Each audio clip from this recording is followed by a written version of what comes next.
Welcome back to the first and last Exodus. As Jeremiah the prophet prophesied in the last days, after Israel would be in exile for their disobedience, that the Almighty would reach out and gather Israel back into the land in the last days. We would no longer say, Yahovah who lives, who brought us out of the land of Egypt, but Yahovah who lives, who brought us out of the land of the north, and all the nations where we had been scattered. He is going to do something so incredible that it will make the crossing of the Red Sea on dry ground, it will make it pale in comparison. But until that day, we have the crossing of the Red Sea, and it is not pale in comparison to anything else that has happened on the planet. Never before and never after in the history of the human race has the Almighty reached down from heaven and drawn a complete nation out from bondage from another nation, gathered them to a mountain, and shouted down his commandments, revealing himself.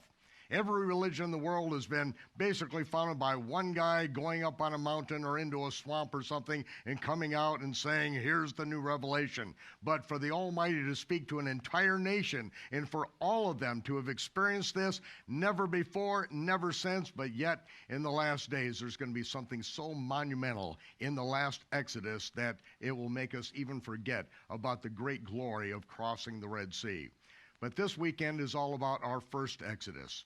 It is about that which has been challenged by professional theologians, by those who study the science of God and attempt to define him, by professional archaeologists, by professional historians who have rewritten history to make the Bible wrong and themselves right by their own lack of understanding of the historical evidence. But here in our studios, in the V Moon Studios here in Charlotte, North Carolina, we have the filmmaker Tim Mahoney, who has produced the Patterns of Evidence movie, the Exodus, and is soon to come out with the rest of the story as he takes us out of Egypt. With him is David Rohl, the Egyptologist from Spain, who has come in for the weekend and is basically working and rewriting with other scholars the new chronology to put all this together. Let all of man's ingeniousness fall by the wayside and let us hear how the whole thing fits together, because the Almighty has left his patterns of evidence in the earth for his people for the last days. So I would like our studio audience, who's been gathered from around the world, to give a warm welcome to all of our people all around the world to this weekend.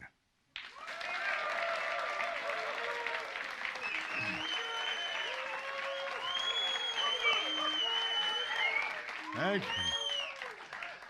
Well, ladies and gentlemen, now it is my privilege to introduce to you again, if you're joining us for the first time, our favorite filmmaker on the planet, Tim Mahoney.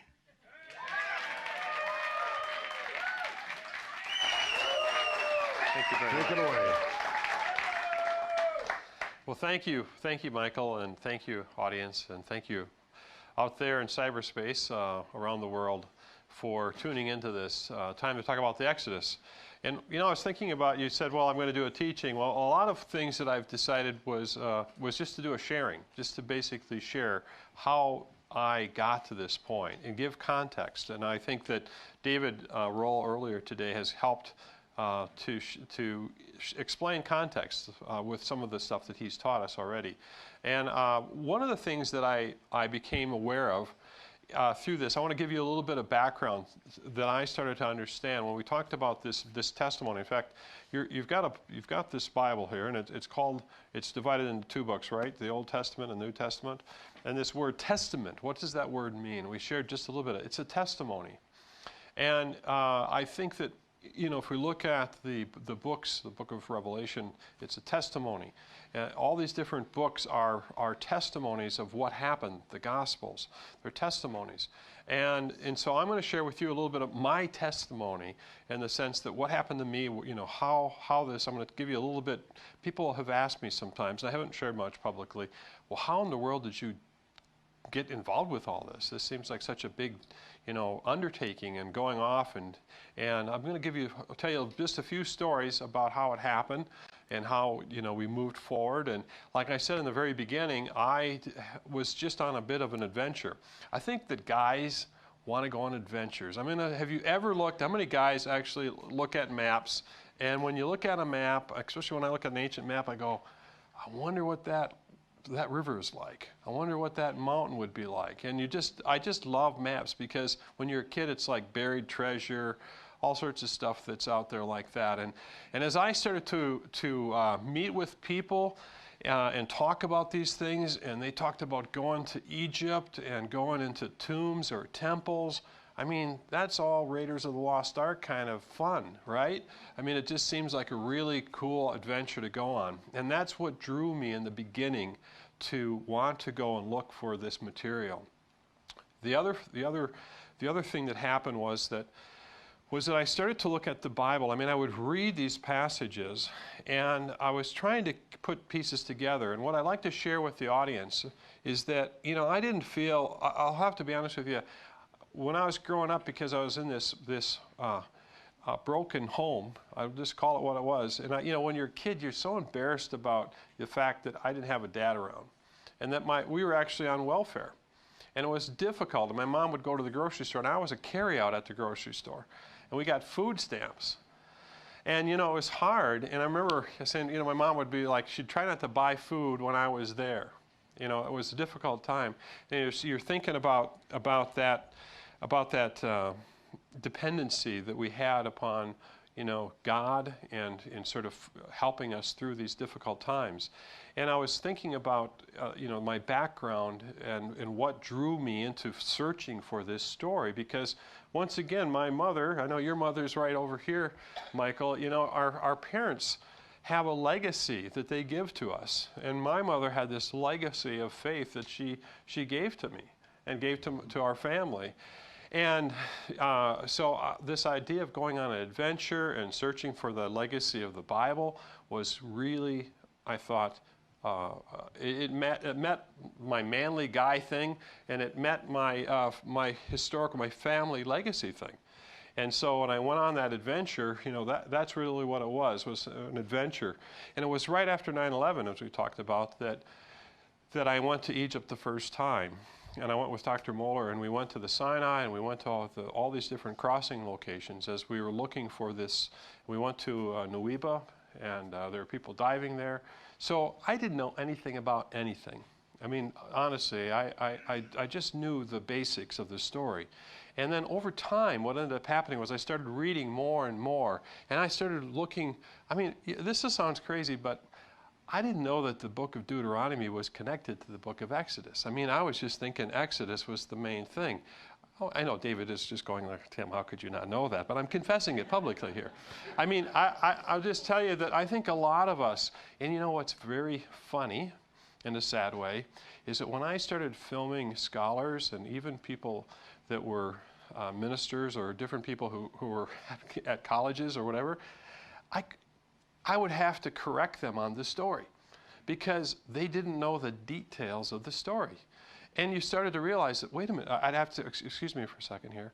I mean, it even happened a few times with rabbis. I said, no, that's not exactly what it says. And they go, oh, really? Let me just show you over here. You know, oh, okay. Because you see, they just sort of knew the overview of the story. But what we started to realize in making the film was that the details were what was very important. The detail was what we started to look at. And then I started to go back. If you go back to the very beginning of this testimony that there is of the story of the Bible, what happens in the Garden of Eden is that there is this narrative that Adam and Eve are there, and there's this tree. They're not supposed to eat of it, right? And this is the beginning of what they call the fall. And this serpent comes along. And what does the serpent say in the very beginning? Did God really say you're not supposed to eat of this fruit? So what I saw, that the very first part of this whole narrative starts out with questioning the truth of God's word. I go, wow, that is very interesting from many ways to look at it. So we know that from the very beginning, the very introduction of this story is that. And I think that in the book of Revelation, it says, don't add anything. In the book of Revelation, I think John writes, don't add anything to this. If you do, you're in trouble. So from the beginning, it's about the word. And then at the end, it's about don't add anything to it. Now, another interesting thing I noticed was that when Jesus is present, Yeshua, as you would say, the first time Satan meets him, what does he do? He questions, he challenges the meaning of God's word. Mm-hmm. And I go, well, there it is again. This challenging of this word. And then I noticed that there is a verse that says, in the beginning was the Word, and the Word was with God, and the Word was God. And that's in John, I believe. And so I started to see there's a connection here, that there's this constant conflict between, well, what does it say and what does it mean? And did it really happen? And is it a myth? And we're asking, David's book is Exodus, myth or history? Myth or history? And what we're seeing is, remember that verse I shared with you early on? It said, don't forget that I did this with this mighty hand. I took you out. Never has it happened before that I'm going to take a nation out of another nation. And I didn't share this with too many people, but we think, well, this happened a long, long, long time ago. And you think, well, if a generation is 30 years, and I don't have any graphics for this, but it's about 3,500 years ago that this happened. And I'm going to round it up to 3,600 just for math purposes. But how many times does 30 years, and I have a son, and my son is 30. I have one son who's 30, and one's a little bit older, and he just had a son. And that's a generation. And my father and my grandfather, and so there's generations about every 30 years. I'm just going to say an average of. Do you know that it's only 120 generations back to the Exodus? If you flew here in a plane, the plane can hold more people than that, probably up to 240, depending on how big the plane is. So half the plane would be filled, and you'd all the way back in time to the Exodus. It's not really that long ago when you think about it. And so I was looking at that and realizing that what I was involved with, so as a filmmaker, you're saying, well, how am I going to make this film? How do I tell this story? And for me, that was one of the most difficult challenges, because I remember people saying, well, he said a lot of things, but I was kind of like the loser guy, because I couldn't finish this film. I didn't even know how to get it going. All I knew, I was filming and filming and filming. And in the very beginning, when we went in 2002, we went to Egypt, I filmed lots of material, but I didn't exactly know how we were going to use it. But I just kept filming. And then we had a sense that we should go and investigate more, and we went into other parts of the Middle East. And then later on, we went to Israel, because I realized that this was a story about the nation of Israel. And some people, if you see in the film, I have one of the interviews with Benjamin Netanyahu. And people say, well, how in the world did you get that interview? And that's a good question. And as we went, we had this very strong impression that we couldn't finish the film that we had, and that we needed to go to Israel. And so we contacted a woman in Israel who's an Israeli producer, and she says, I don't know what this is about, but I think it's really important for Israel. And she got behind it, and her family was well known. Her father was an Air Force commander, and so she had a connection with the government. And she just said, well, there's a very important film that's going to be made, and lots of people are going to see it, and that's what she sold. And she I said, I want to see Benjamin Netanyahu and Shimon Peres, and I want to see ambassadors. I just said, I want to see everybody. And you know what? I got to see everybody. I mean, I was remarkable, but I was there for 3 weeks, and I managed to get appointments with all the key people. And I wasn't alone when I went to those. I mean, I felt that there was a presence that when I went to do those interviews that helped me. And I decided very early on, I realized that if I have a bunch of notes, and if I am staring down, I'm not really having an interview, you see. So I had to rehearse and understand the material. And when I went to the Knesset to interview Benjamin Netanyahu, because he's such a world prominent figure right now, especially with the conflicts that are going on, you had to go. This was between the one prime minister term, and he was not a prime minister at the time. But he had then, right after I filmed them, he became a prime minister again. And so I was kind of in that window of opportunity. And And so I remember going down the plaza to the Knesset, and then with our, dragging the equipment along, and then going through this intensive security search. You don't want to sneeze or do anything too fast when you're in those situations. You kind of got the security, the Secret Service of the Israelis there. Is it the Mossad or whatever? Whoever it was that was protecting him. And so I remembered waiting for him. I got into his office, man, you've got like just 10 minutes to set up all the lights and get everything going. And my heart's starting to beat a little bit. I'm getting excited. And I remember all of a sudden, you could hear the scurry. He's coming. And he enters the room, and he has this deep voice. I can't do his, you could probably do his voice better than I can do it, but he basically says, what's this all about? And I said, I'm making a film about the Exodus, and I believe a lot of people are going to see it. He goes, okay, let's do it. And so he sits down, and I sit down, and I said, tell me the first time you heard the stories of the Bible. And he says, well, when my mother was nursing me. I didn't expect that, by the way.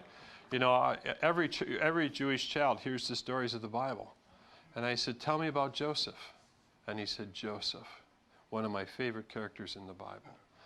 And as you listen to him speak, and you listen to, because his father was a scholar, and taught at the university, and you start to realize there's a presence and an aura about certain people, and I felt that with Benjamin Netanyahu and also with Shimon Peres.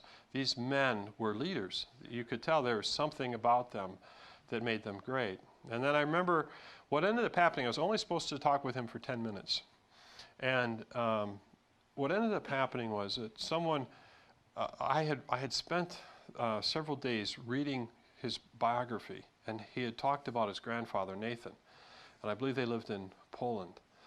And his grandfather was a young yeshiva, was at a yeshiva?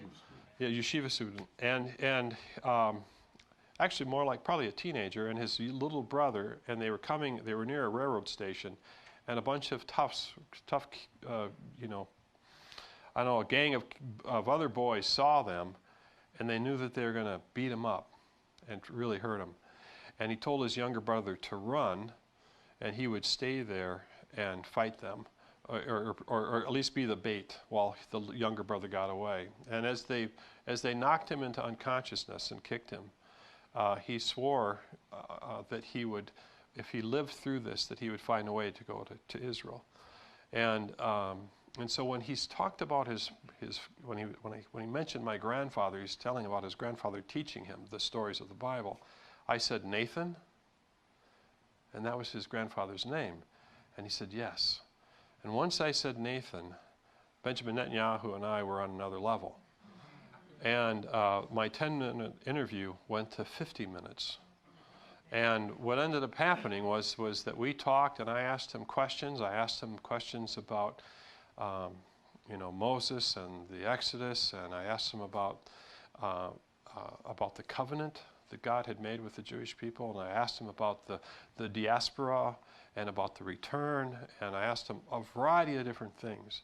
And it's wine in the cellar right now. It's an amazing interview that we have that we're waiting for the next films to come out.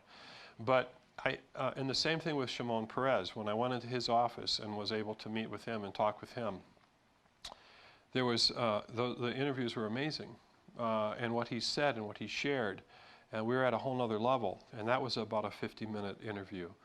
And I realized that I had been given a privilege that many people don't have. I mean, here I am.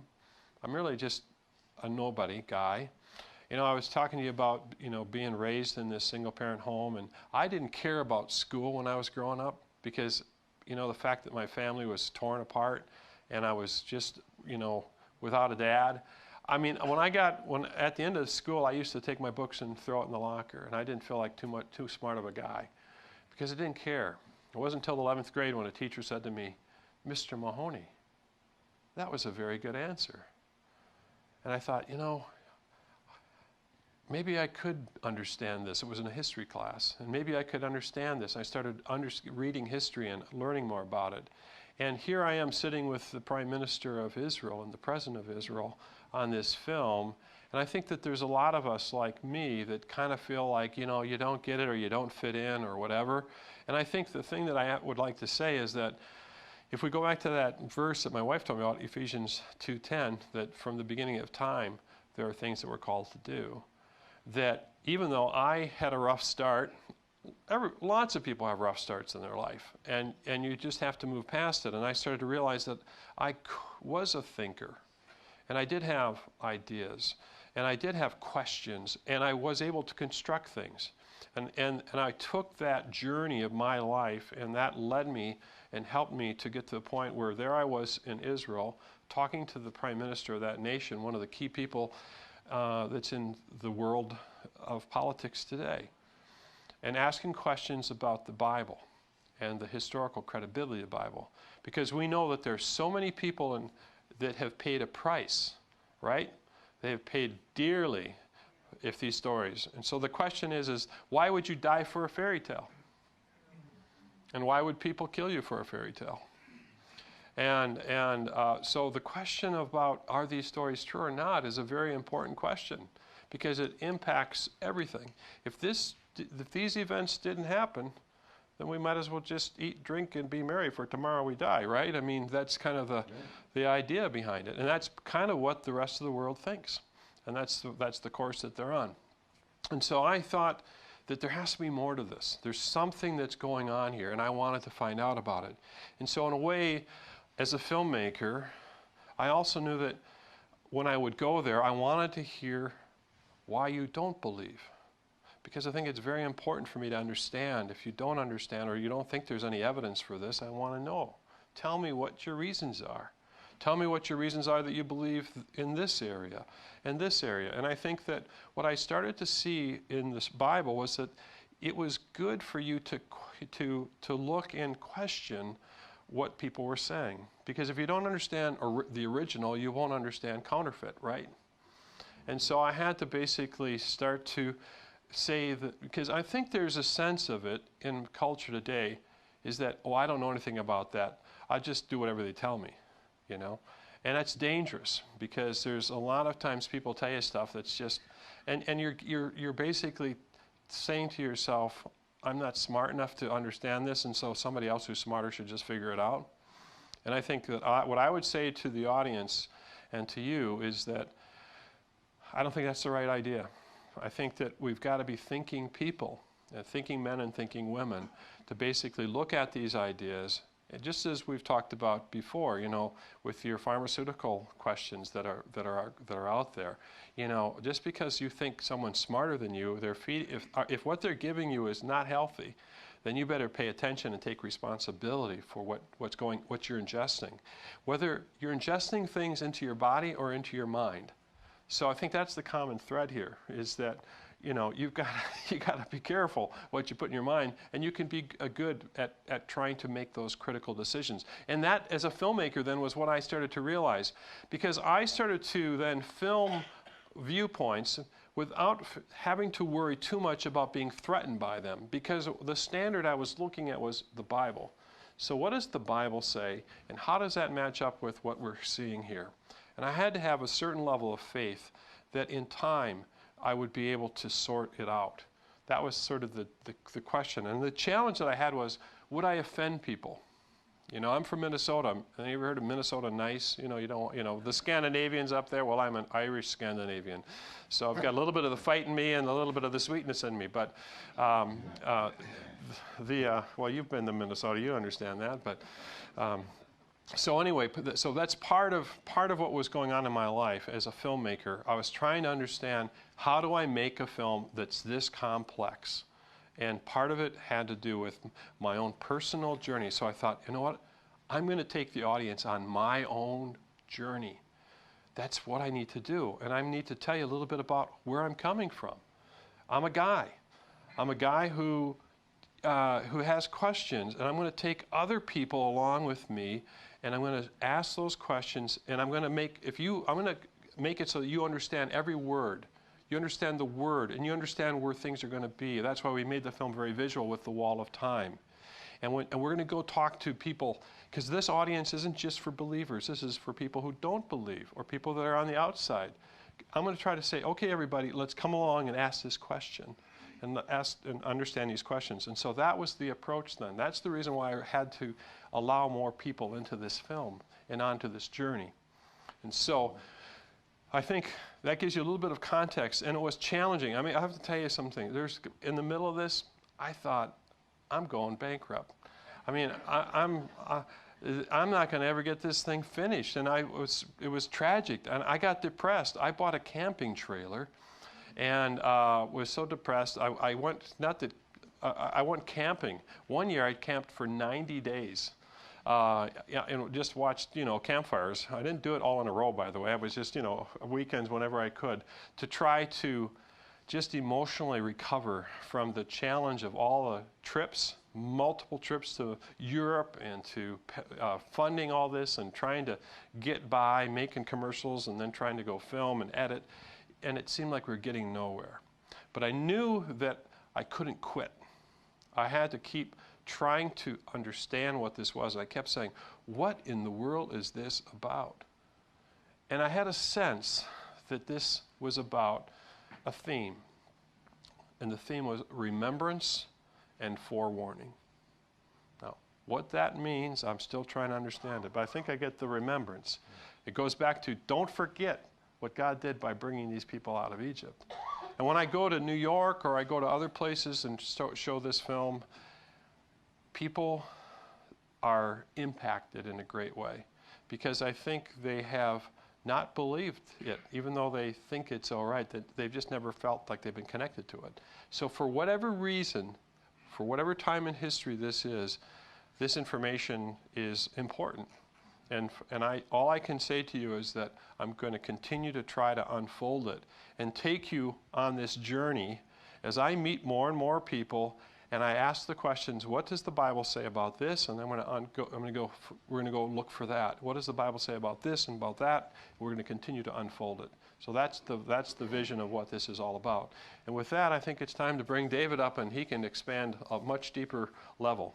So.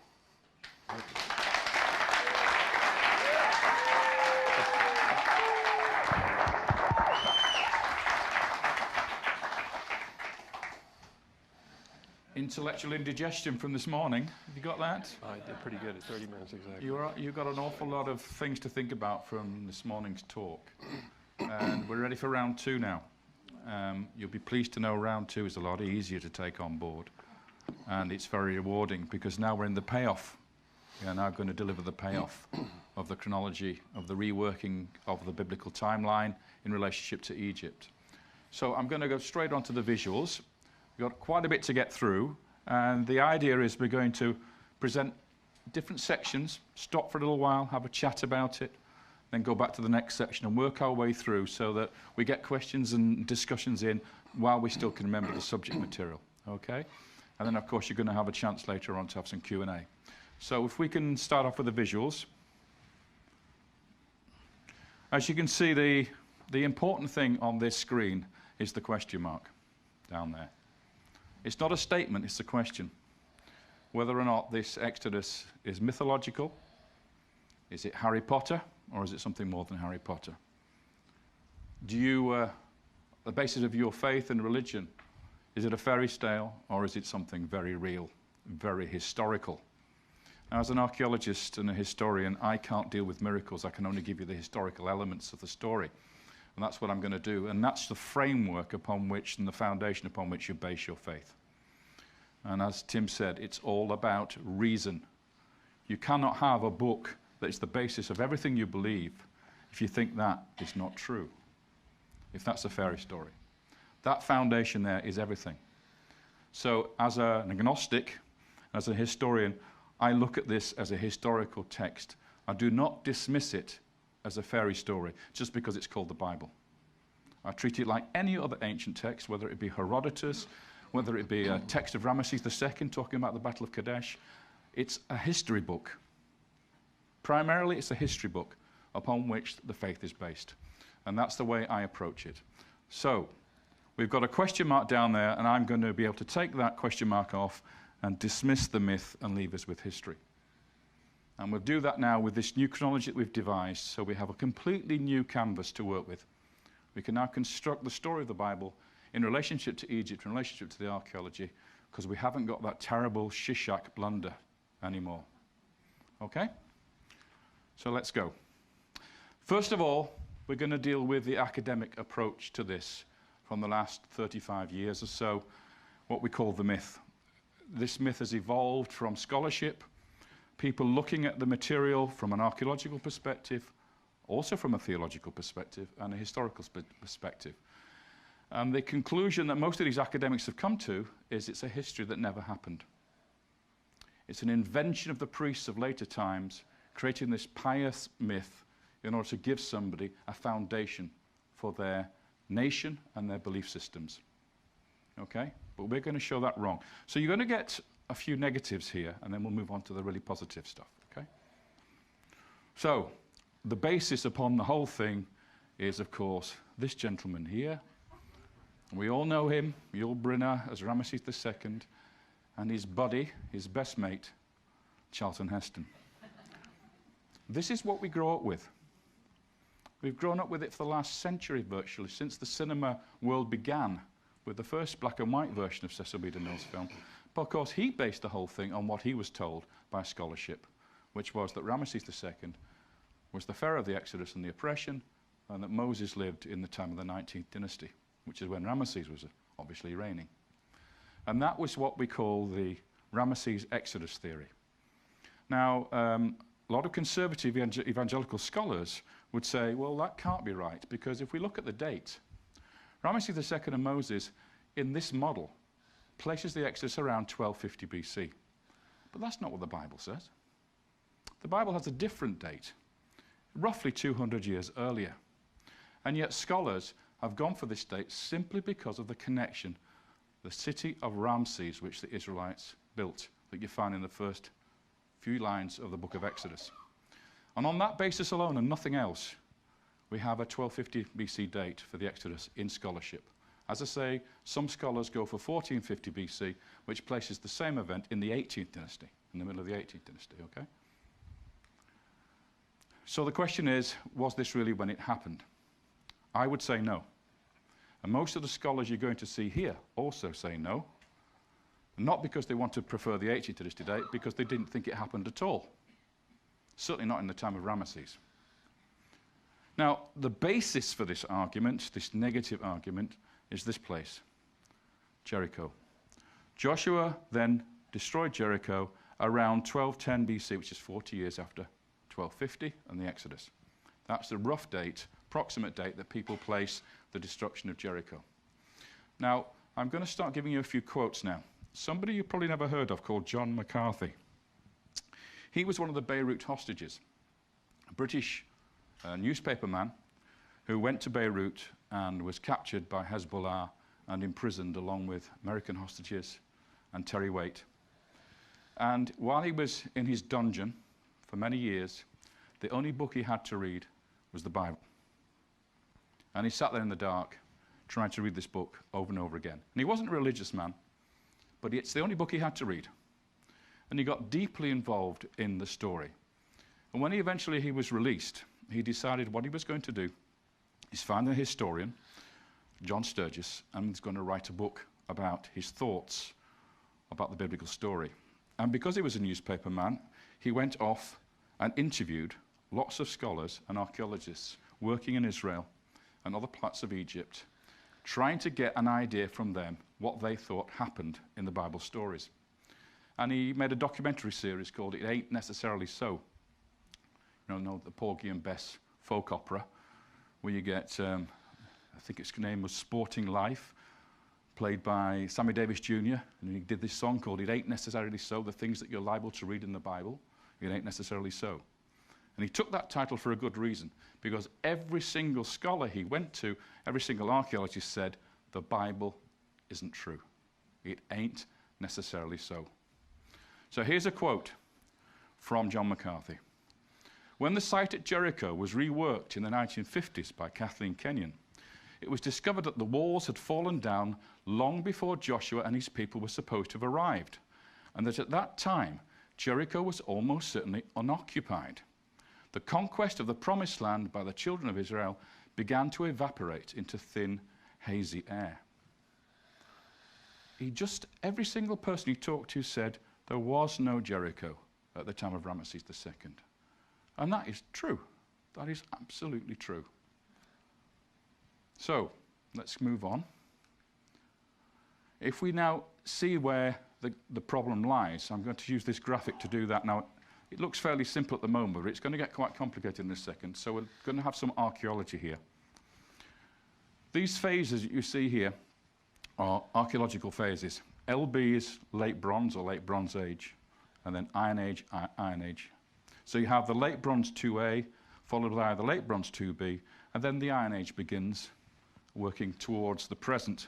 And here are your conventional datings for these eras. So, for instance, the end of the late Bronze Age comes in about 1250, between 1250 and 1200. Okay? Already you should be thinking this is the time of the Exodus, according to the conventional scheme. Let's now put in the biblical events. So in the late Bronze 2A, we have part of the Sojourn, which is also earlier. Then in the late Bronze 2B, this is where we place Moses and the Exodus. And then we have the Judges period in two phases, going through towards the united monarchy of Saul, David, and Solomon. Now, if I put in the Egyptian data to match that, we end up with Akhenaten and Tutankhamun down here, then the famous Ramesses II of the 19th dynasty as a contemporary of Moses in the late Bronze Age, and then Ramesses III in the 20th dynasty and on back into the third intermediate period. This is the period that I've been specializing in. So you begin to see the relationships between the biblical story, the archaeology, and the Egyptian history. This is the conventional scheme. This is not the new scheme that we've been developing. This is the way that scholars see it conventionally. So now you can see there's one column I haven't filled in yet, and that is Jericho. Now see what happens to Jericho. Well, first of all, we find a large farm or house in the late Bronze 2A that was excavated. It's called the Middle Building by archaeologists because it falls in the middle of a gap. It's probably was occupied for about 20 years maximum by no more than a dozen people, but the rest of the site basically was completely unwalled and an abandoned ruin. And then in the Iron Age 1B, a new town is founded. This town thrives and continues on afterwards, and I'll explain a little bit about what that town is later. But then, just at the time when we have Moses and the Exodus, and therefore Joshua and the conquest, we have a huge black hole. There is nothing at Jericho between this house and that town. And that's where the conquest is placed. Now do you see why scholars and archaeologists say that it's impossible for the Bible to be true? Because Joshua there and Jericho just do not match. So Bill Deaver, who's a biblical archaeologist from the USA, he said this about Jericho. Joshua destroyed a city that wasn't even there. And this is the mantra that we have now. And it's the starting point for this whole negativity that we see from scholarship. Zeev Herzog, who's professor of history and archaeology in Israel, a famous one, he created a furore of debate and argument amongst the press in Israel when he announced that the Exodus is a history that never happened. So you have Israeli archaeologists and historians, you have American archaeologists, you have British archaeologists, all saying the same thing. The Bible is a fiction because Jericho didn't exist at the time when Joshua was supposed to have been there. So, an Exodus in the 19th dynasty, that is looking extremely unlikely. There was no Exodus at the time of Ramesses II. Now, that is a truth. That is a fact. I'm not disputing that. Nobody's disputing that. That's what archaeology tells us happened. Okay? So we have to explain it. We can either say the Bible is a fairy story, or we have to be sensible about this and look for an alternative reasoning. And that's what I did. Let's look at what Finkelstein, who is the doyen of Israeli archaeology, has to say about early Israel. That's the formation of the state after the so-called conquest, which he doesn't believe in. There was no mass exodus from Egypt. There was no violent conquest of Canaan. Something clearly doesn't add up when the biblical account, the archaeological evidence, and the Egyptian records are placed side by side. Again, this is absolutely true. But what they do is they simply reject the Bible and take everything on board as being factual. They take the Egyptian records to be true, they take the archaeological evidence to be true, and their interpretation of it. So the thing that gets put in the dustbin is that book.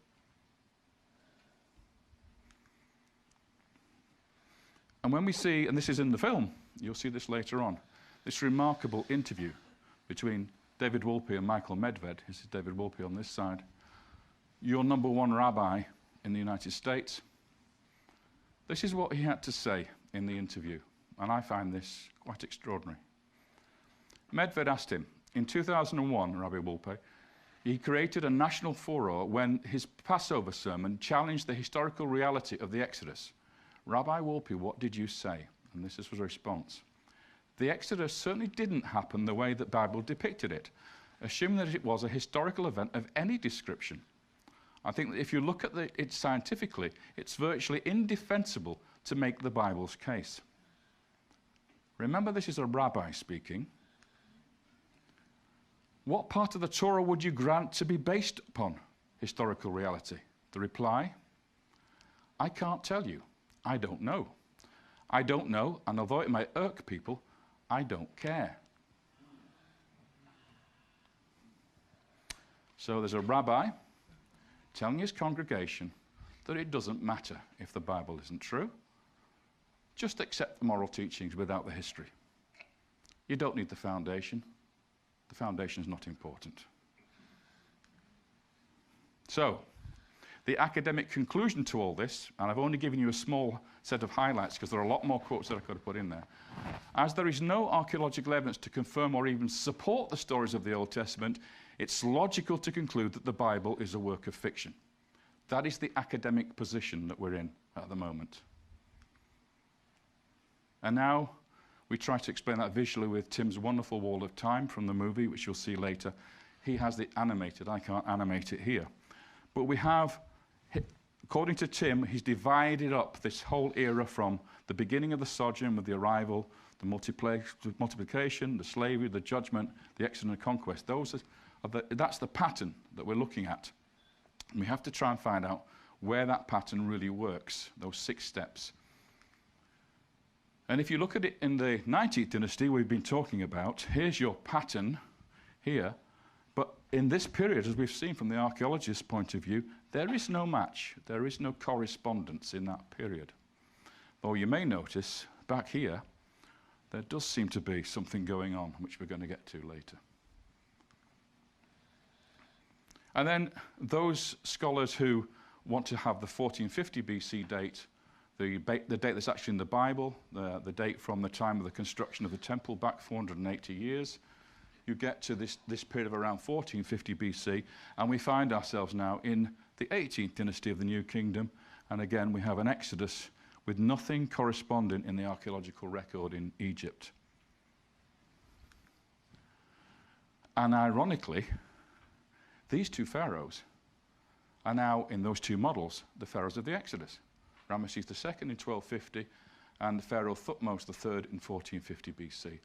They happen to be the 2 most powerful, influential, and richest pharaohs in the entire New Kingdom history of Egypt. How likely is it, therefore, that in the most stable periods of Egyptian history, the Israelites destroyed the country, left it in complete destruction and abandonment, went off to conquer the Promised Land without the Egyptians making any effort to stop them? There is no sign at all in those 2 reigns of a crumbling of the Egyptian state. There is absolutely no sign in these 2 reigns of any sort of loss of control in Palestine, in Syria, in Canaan, for the window of opportunity for the Israelites to come in under Joshua and actually conquer the place. It just doesn't work. Neither case works. So here we come with the what if. My question was then very simple. What if scholars had been looking in the right places for the Bible stories, but in entirely the wrong time? That was the simple and obvious question to be asked, which nobody had actually asked. Nobody had bothered to ask that question. So if we now look at Jericho, and we look at it in this light, what if we find the Jericho that was destroyed and work from there? If the Bible tells us Joshua destroyed Jericho and is abandoned for centuries, why didn't we look for that Jericho? Instead of saying, oh, well, it's not possible Jericho wasn't there, let's find the city of Jericho that was destroyed. Now, we know where Jericho is, Tel Es Sultan. We always know where the location is. There's no question about the identity of the place. So here we are looking at the Iron Age town that we saw earlier on, the Dark Age, and down here we have the Middle Bronze Age city, a flourishing, powerful city with high walls. So what we're going to do is we're going to start to investigate this city, because this city's walls collapsed. It was heavily burnt and abandoned for centuries, exactly like the Joshua story. And then we have this 600-year gap until the refounding of the city in the time of Ahab and Omri. If you remember the story of Hiel, who comes and founds the rebuilt city of Jericho on the bodies of his two sons, one under the gates and the other under the foundations. So the question is, was this city the one that Joshua destroyed? The Middle Bronze 2B city? And if that's the case, then we have to put the conquest right at the point where the city is destroyed, and therefore the Exodus 40 years earlier in this Middle Bronze Age period. So we've moved ourselves from the Late Bronze Age, where the conventional dating is, and we've moved the whole story into the Middle Bronze Age, a whole era earlier. And that's where we're going to concentrate later on today, on the conquest, and before that the Exodus, and before that the sojourn. So that's the point where we're going to have a little chat about it, and I'll come on then and I'll start working through the history line from Joseph onwards. So while I have a slurp, one of you come up with a brilliant question to ask me. We're stunned. You're stunned? Well, I think that a lot of people might not be aware of what happened with the digs that were done at Jericho, and why Jericho was and I didn't know at the time, but there was a German before, I think it was World War I. Selin. And Zelen. And he actually went to that location and uncovered quite a bit. He did. And tell us what happened with his thing. Well, the time that Selim was working there, we hadn't got a proper what we call pottery chronology. So it was very difficult for us nobody had actually worked out what type of pot was from a particular period. So for instance, if I find one of these pots here, if you find a fragment like that we call a sherd in the ground, this is actually from the Iron Age. But you can tell by the fabric and the coating of the paintwork, and if you have a lip, like this one here, then you can start to know what the shape of the pot is. So that's a rim from the top. And sometimes you can pick up whole pots. And it's these things that enable us to date them in a sequence, because they develop and evolve, just like our pottery does today. So what you're saying is that they started to realize that they were calling it bronze, and yeah, they weren't actually working with bronze, they were working with pottery. It's nothing to do with metals. Right. It somehow got that name, and so the type of pottery that was created, they started to figure out when that type of pottery and designs were made, and they broke often, and then they just disposed of them in the local little pottery dump. Well, the fantastic thing about pottery, and the reason why we have some on this desk here, is because it doesn't disappear. It breaks up into smaller pieces, but you can't destroy it. It's like plastic. And so you can find this in the ground, and if you can get enough pieces together to assemble a pot, you can tell from which period that pot was made. And then you can date that stratum, that layer of the site, to that particular archaeological phase. And that's how they date the system. It's going to be another 60 years before Kathleen Kenyon comes along then. Exactly. She comes along, and now we have the pottery sequence worked out. Now we're in business. And she can revise what Selin and Garstang did with their original findings. And she disappoints the biblical world. Because she turns around and says, Well, I'm afraid Jericho was destroyed hundreds of years before Ramesses II. And that's the end of it. That's the start of the negativity, with that one discovery. And ironically, that is the very moment that Cecil B. DeMille was making his movie. So you see the issues here. If you understand the chronology and the archaeology and the historical interpretation, it's quite obvious that these scholars are not wrong in the way they dismiss the biblical story in the time of Ramesses. They're dead right. That is exactly true. There was no conquest of the Promised Land. There was no departure of Israelites from Egypt. There was no large population of Semites living in Egypt in the eastern delta at the time of Ramesses. And so their answer is not to look elsewhere, simply to say the Bible, we have to dismiss it. And I would say that a lot of these scholars, it's not as if they're trying to be anti-Bible in the sense that I think that has started to grow because it's almost become, don't go there, now you're being religious. But it's almost to the pendulum swung over so far that they're no longer willing to even talk about it. And that's what I started to realize, was that the interviews got shorter when I was trying to ask questions about it, because it's like we're past that phase. That was a phase that people went through, but now we have so much more information that we're past that phase. But what I then came to understand was that they all got their phasing, trying to tie the word together, with their chronology from Egypt. And most of the people I talked with weren't chronologists. No.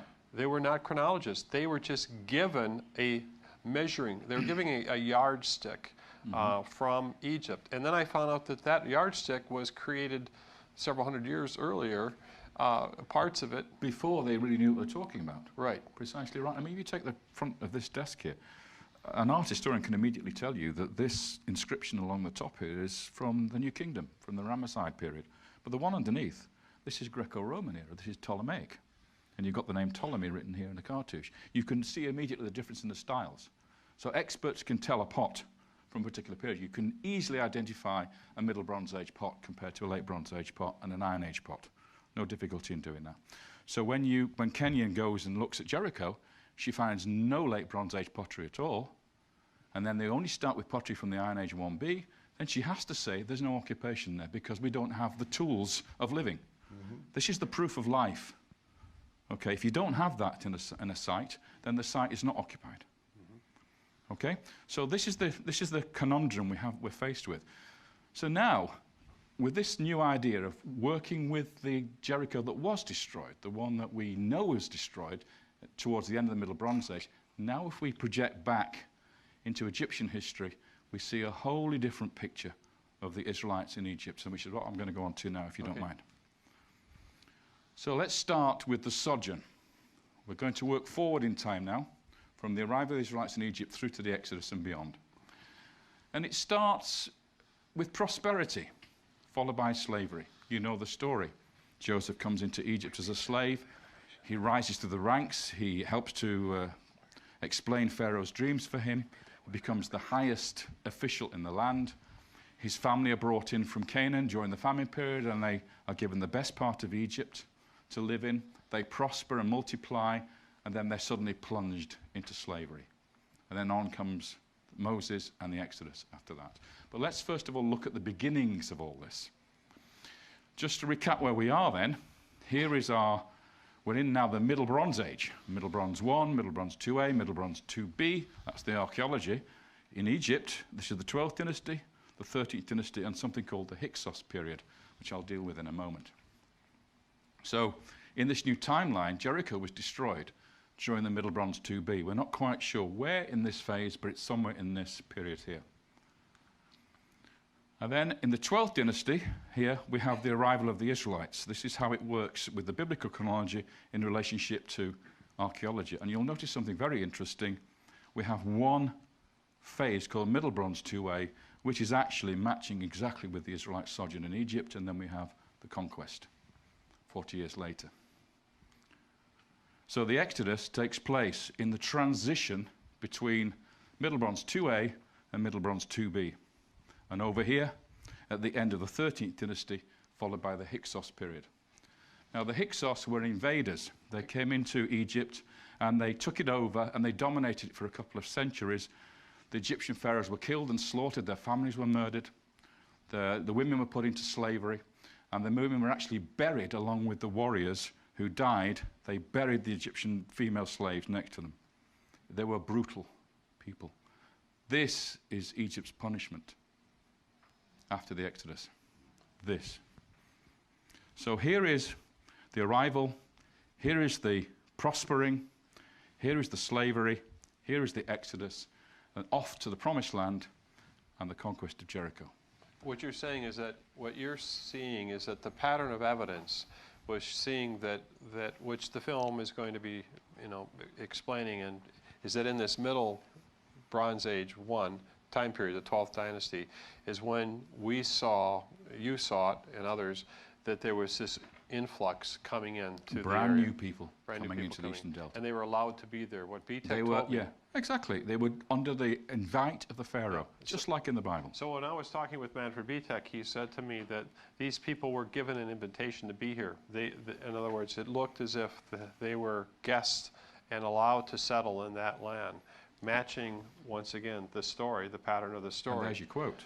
Joseph then settled his father and brothers, giving them the land holdings in Egypt in the very best part of the country, which at this particular point in Genesis it says the region of Ramesses. Other times it says Goshen. Just as Pharaoh had ordered. Pharaoh had given them permission to settle in the best part of Egypt, the richest and luscious part. And here it is. This is the land of Goshen. Photographed from the Austrian excavation dig house of Manfred B-Tech, looking out on the fields where the Israelites lived.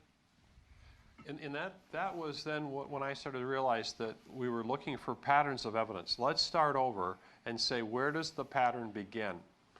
And that began, for me as a filmmaker, the approach to take. And I could see that was the scientific approach. Mm-hmm. And so once we said, let's be free of the dating question, let's just look for the pattern, because of all the information that you know now about the questions about dating. Mm-hmm. So that gave us the freedom to look for the pattern. Sure. So let's actually follow this up now, just so you know where Goshen is. It's right there. So it's in the Eastern Delta.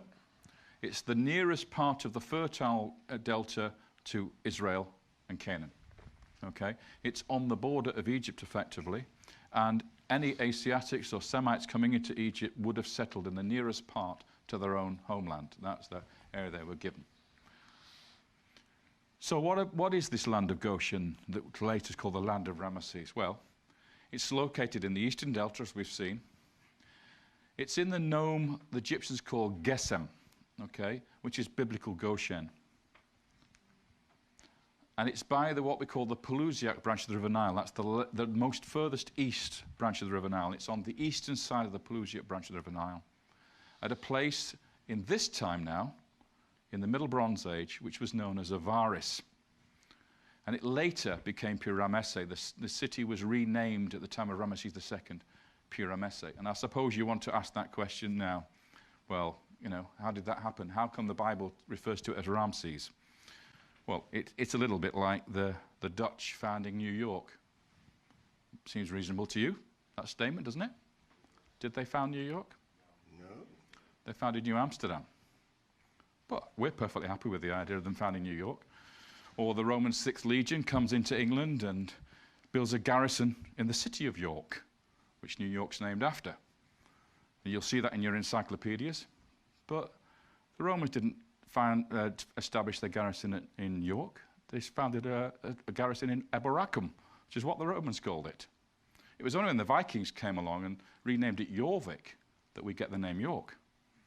But you'll read an encyclopedia that says the 6th Legion founded a garrison at York. So the same thing going on here. And the thing that we try to show in the film is that underneath the city of Ramesses is this older city of Ars. And so the challenge is that the name Ramesses actually is the name of a pharaoh, it's the name of a time period, and it's the name of a city that was built at a particular time. The royal city of the king. He founded this city of Ramses, which you're going to see now, on top of Avaris, the older city. So what the Bible is telling you isn't so much what they built as where they built. So the Israelites built a city at the place where the audience of the time reading the Bible would know to be Ramses, because they did know Ramses. Ramses was very famous, the city. They wouldn't have known the ancient name for it, which was Avaris. So here, we're looking down on the very area we're talking about. And this thing here is what we call a tell, or a ruin mound. In fact, it occupied this entire area, but what happened was the farmers, the fellahin in this area, have been ploughing these fields and digging out the ancient site over the centuries, leaving only this last tiny bit of it left here. So this entire area was developed. And another city was found here underneath Cantia. So if I show you now the landscape as it was in ancient times, they used drill cores, about 850 drill cores, to establish that the river, Pelusiat River, the Nile, flowed through here one time. And it divided into two. So the original name of the town, or the village here, was Rowati, which means the mouth of the two ways, where the river Nile split in two, went off to the Mediterranean. And it's on these turtlebacks here, these islands, that they established the first settlement. And in the inundation season, of course, all this area would be flooded, except for these sand islands that you see here. So they built the village on top of those. So we're in the eastern side, and I'll now show you the settlements. So Avaris, the ancient city, was built predominantly on this island and in this area down here. And later Ramesses, the focus of Ramesses, the city of Ramesses, was here with a royal palace. However, the southern district of Ramesses was built on top of Avaris. So the whole thing was one massive city in the 19th dynasty. But the Israelite city is this one, the earlier one, the Middle Bronze Age one. And here it is. And this is one of the photographs of the excavations a few years ago now, which have collapsed, as you see, and overgrown in this particular part on the main tell. Here's the village of Tel Edaba, which is the name that Tim mentioned earlier. Tel Edaba means the mound of the hyena, and this is the village, basically, which sits on top of the ancient Israelite city. That's what it looked like when it was being excavated in the 1960s, this particular part here, and you can see them digging down and revealing all the important archaeology under this tell. And we managed to reconstruct the actual complex here and the buildings, etc., as we found them from archaeology, from the reports. What you have is the Egyptian enclave with nicely plastered houses. You have the royal palace and the private temple of the king facing the Pelusiat branch of the Nile, and then behind it, this massive Semitic poor area where the Semites lived in this area. They also lived across the river here, but we didn't reconstruct that. But this was the main area of the town, and it turned out to be one of the biggest cities in the ancient world. It was actually more than 1 mile by 1 mile square in terms of its size. Huge population. So, the Middle Bronze II city of Avaris, the Middle Bronze Age city, this is the only real candidate for the era and location of the Israelite sojourn as handed down in the biblical tradition. There is no other one. This is when we have the large population of Semites. These people, as you'll see in a little while, live there for a while, they expand, they become slaves. There's some terrible disaster hits the place, they all leave. 40 years later, Jericho's destroyed. If we look at the excavations, I'll now show you what the Israelites of that time looked like. Here they are, the Austrians are excavating. You'll notice that they're digging down less than a couple of feet before they reach the levels, because the farmers have ploughed the rest away above, leaving us just the foundations. Here's a typical pair of Israelite graves. Because there are no stones in this area, because it's the delta, they use mud bricks to build their graves, and they are pits in the ground lined with bricks with a vaulted ceiling. This has been dug away, but this would have been an arch ceiling running across the entire grave here. This one has been dug out, so this one is still to be excavated. This one is open, and I'm going to show you the interior of one of these graves now. You'll notice that the body is lying on its side. Now, Egyptians are not buried on their sides. They're buried on their backs, with their hands down like that. And if you're a pharaoh, like that. And if you're a queen, like that. Okay? But an ordinary person would be buried on his back, usually in a coffin. This guy is on his side with his knees up in what we call the semi-fetal position. This is very much a trait of Semitic peoples from Canaan. This is how they buried the dead.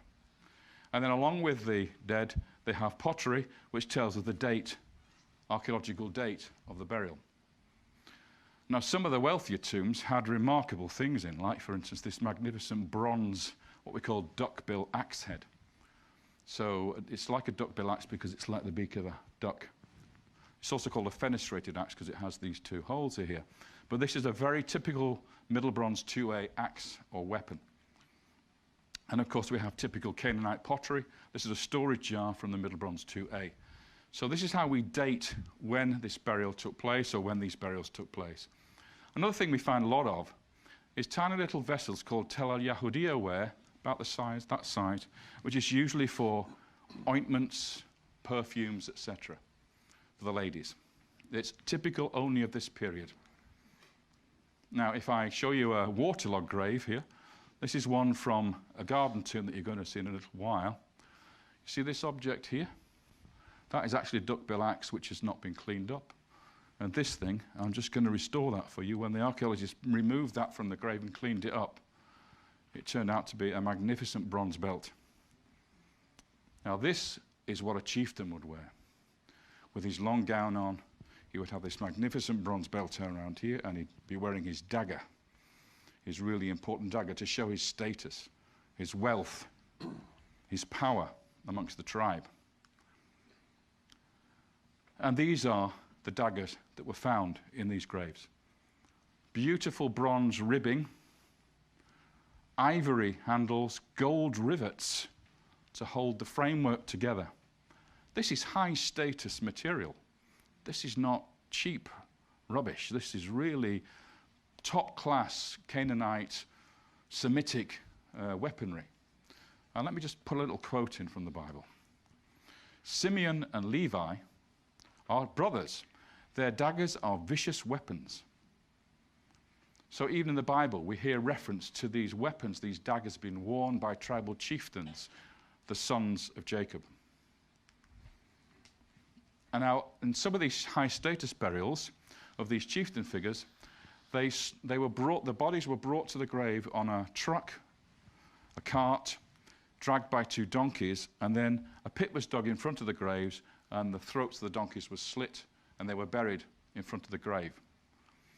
Now that is, again, typically from Canaan, from Israel, later Israel. We have this type of burial. But what's important is, along with the two donkeys were two sheep placed in their sacrificial sheep.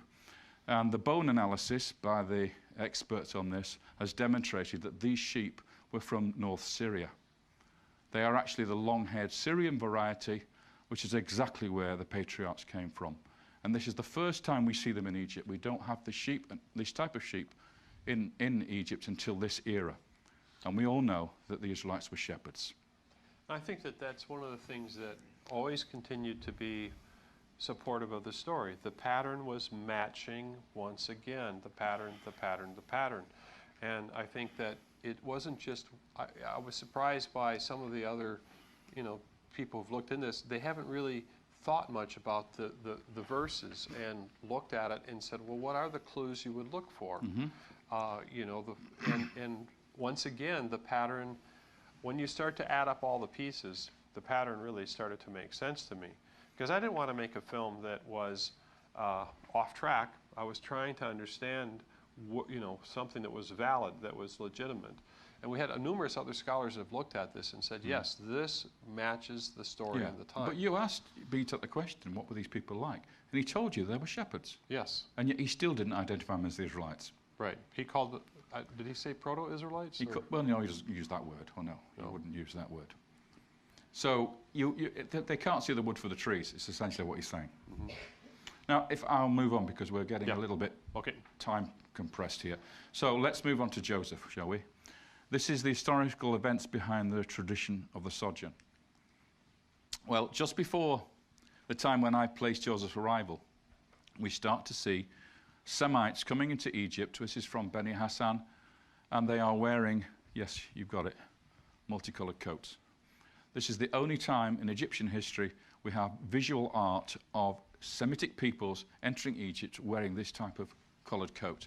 In the New Kingdom, when you have the standard chronology. They wear white coats with trim on their sleeves and around their necks. They don't wear multicolored coats. And here is the leader of the brigade coming in, the 37 people, I would call them Midianites. His name is Abishai, and he's called a Hyksos, or a ruler of the foreign countries, and he's got a fabulous coat, much better than the rest of the men of the tribe. So status is all important here. You get the best coat if you're the leader.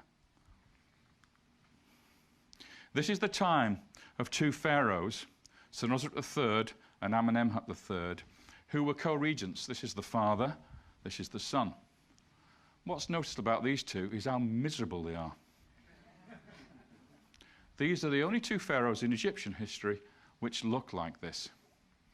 Look at the way the mouth is turned down. Look at the furrows here. Look how the ears are turned, big ears, are turned around at right angles.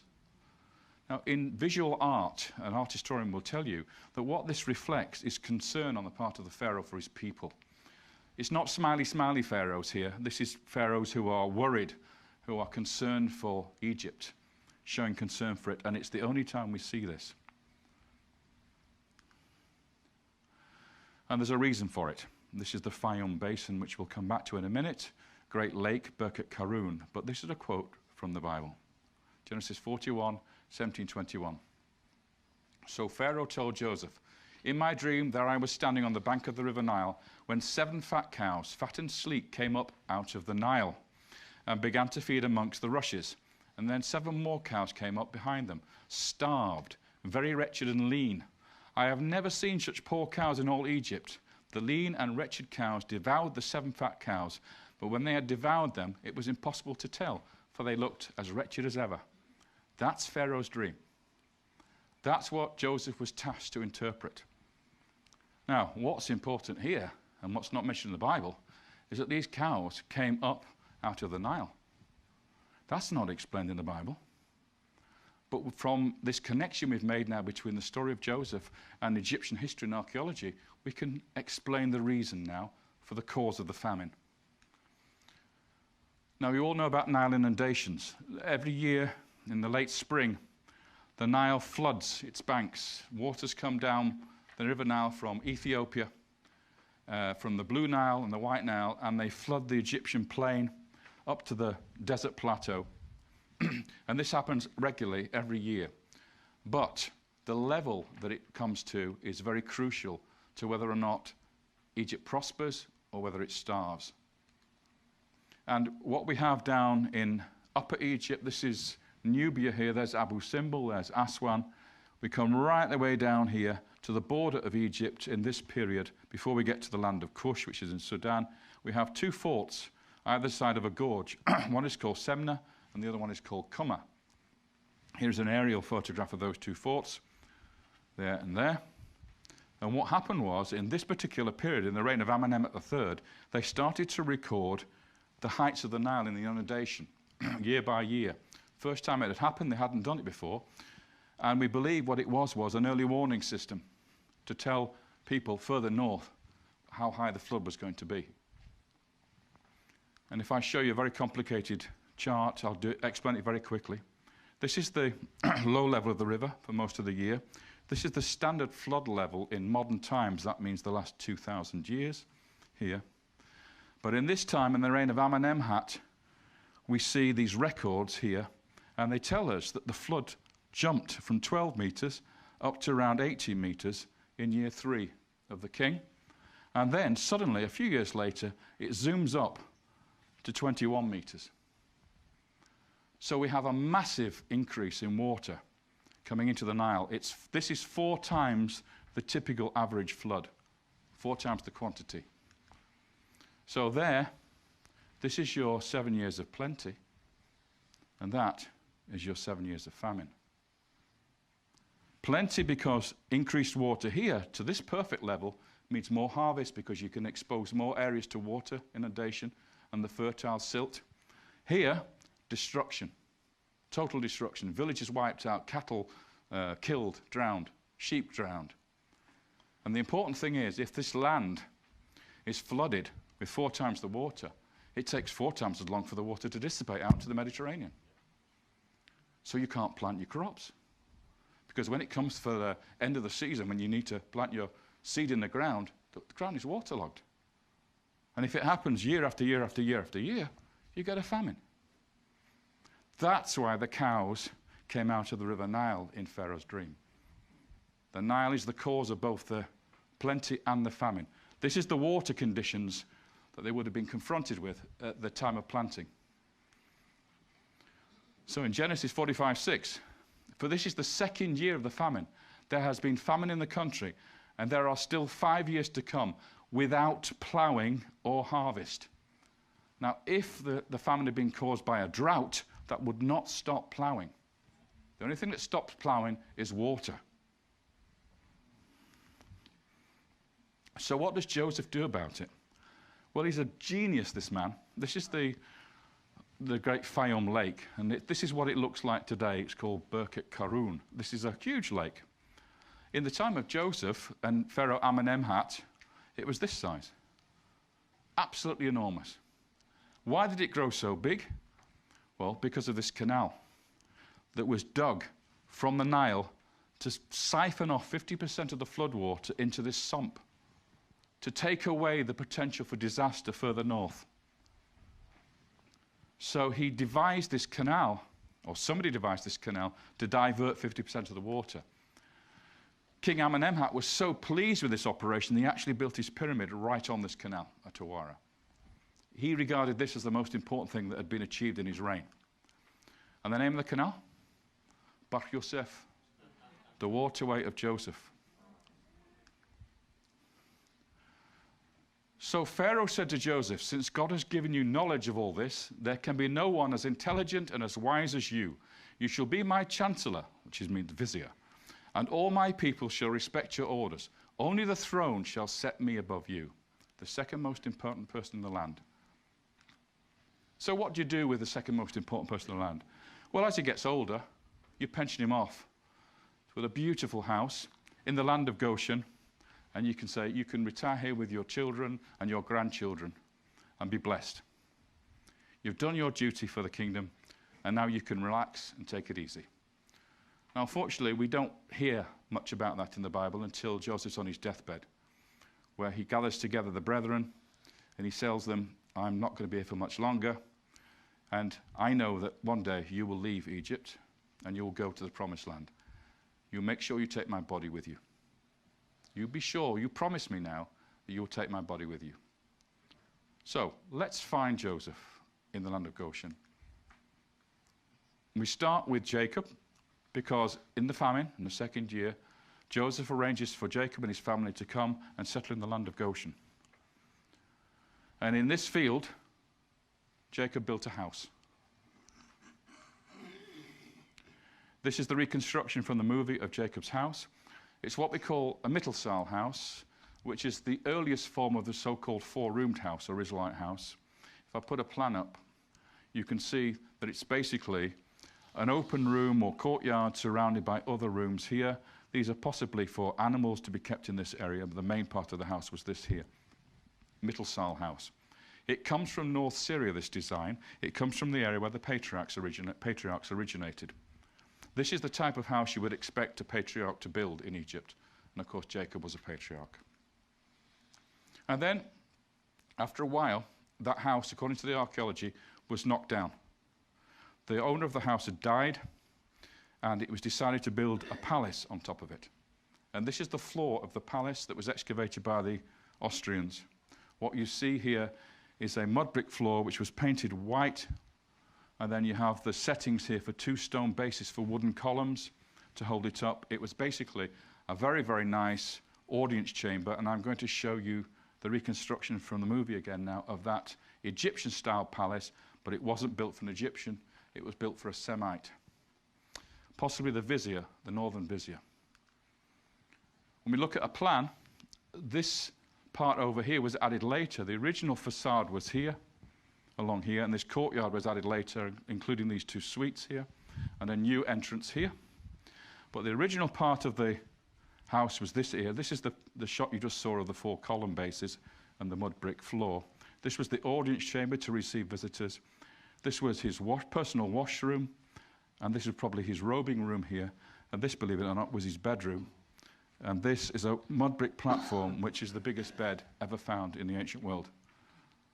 You would expect that for Joseph, wouldn't you, the guy who interpreted dreams, to have the best bed in the world? Now, what struck me immediately about this, and by the way, these two suites are identical. How many sons did Joseph have? So when they were growing up and were getting their first wife, he built 2 apartments for them, exactly the same. No arguing. You can't have a bigger one than him. You must both have the same size apartment. And, significantly, the original facade of Joseph's palace had, you guessed it, 12 columns, representing the 12 brothers, 12 tribes. In the back garden, and this is now the palace over here, this is the model that the Austrian excavators built for the palace. You'll see a series of tombs, and I suppose you're already ahead of me. There are 12 of them. 12 main tombs, subsidiary ones, possibly for wives here, but 12 main ones. Each one had a tree planted in front of it. But you'll notice number 12 is rather different to the rest. Number 12 is a pyramid tomb. Here you see that pyramid tomb at the back of the garden, dated at the same time as the palace here.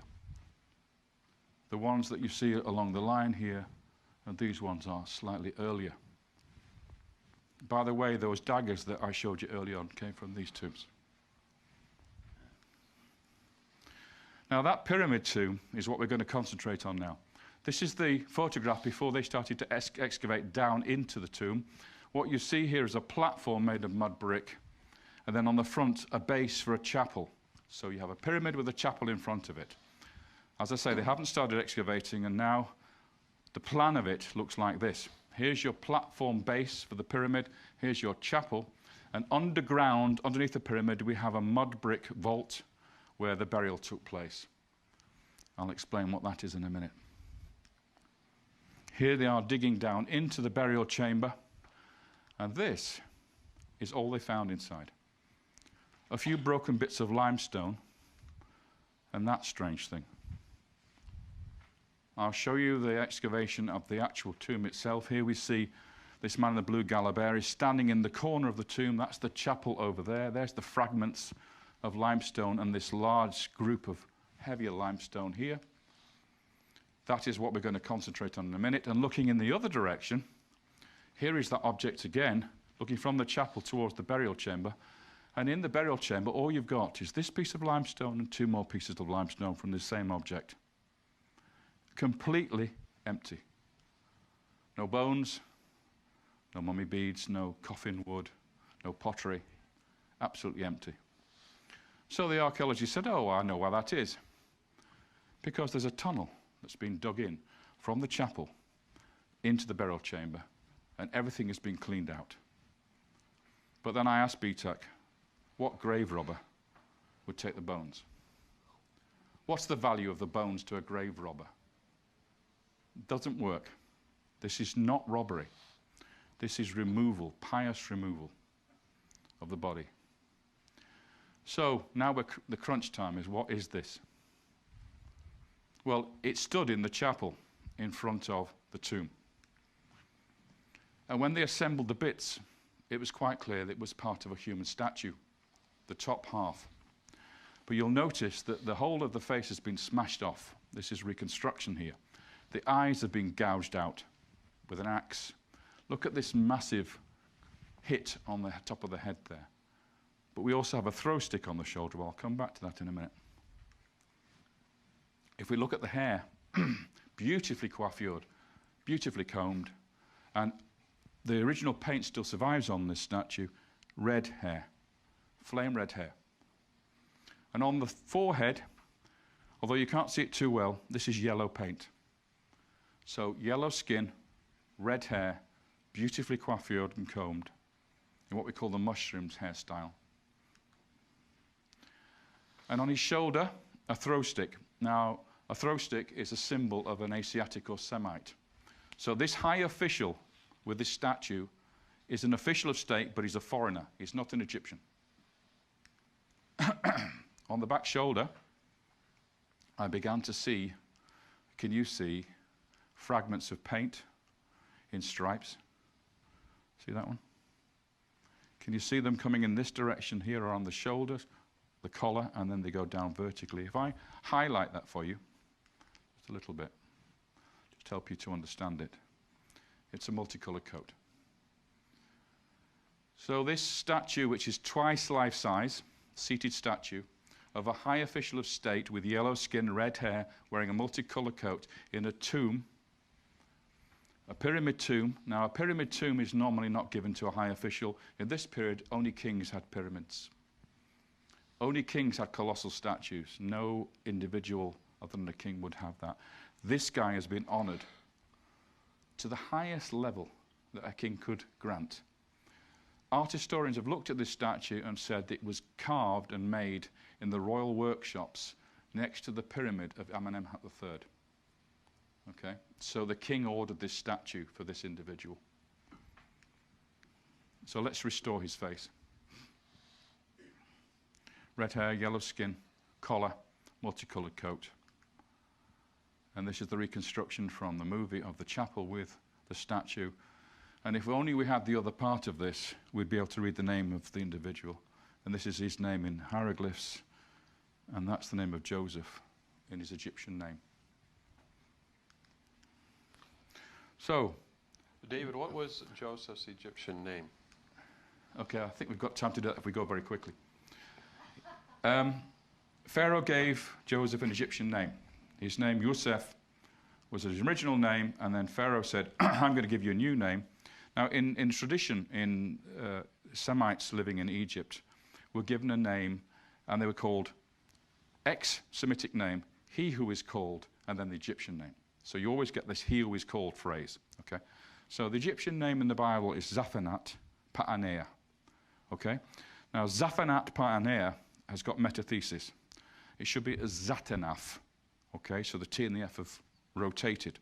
It's like, for instance, you'll get a Caribbean gentleman might say, ask me something, instead of ask me something. Okay, you get the inversion of the consonants. And the same thing has happened here. It's really Zatanaf, not Zaphanat. Okay? So that in Egyptian is he who is called. So the next name, Pa'anea, is the real name given to him by the king. And Pa'anea, Anea, is the vocalization, the true vocalization of the word Ankh in Egyptian, which means life, the sign of life, with a loop. So his name is the one who lives.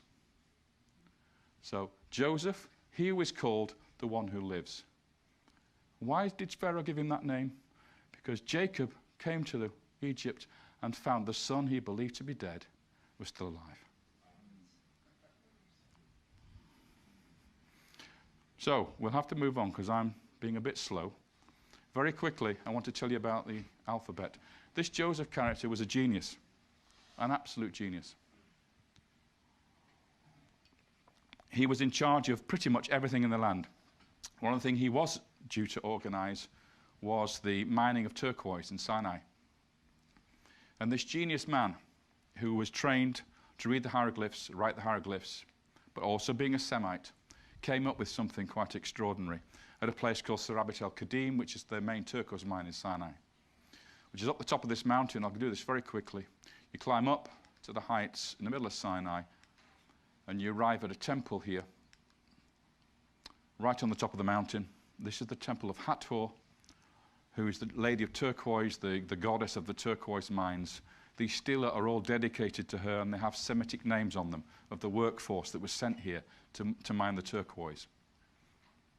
Here is Hathor, the goddess with the strange wig and the eyes, and she's called Hathor. And here we have Meket Mofkat, which is the Lady of Turquoise, which is her title. Here is one of the mines where they excavated the turquoise, and what Flinders Petrie found in here was quite remarkable. He found a script carved on the mine face. And it's clearly hieroglyphics, but nobody could read it. It didn't read Egyptian. So Petrie was scratching his head and couldn't work it out. And then Sir Alan Gardner came along and worked out what was going on here. And he realized that it was actually Hebrew, but written in hieroglyphs. And it's called Proto-Sinaitic. So here is your Hebrew alphabet with the earliest form of writing. So what happens, for instance, I'll give you an example here. The water sign in Egyptian hieroglyphs is the word for nu, water, but in Hebrew it's mayim.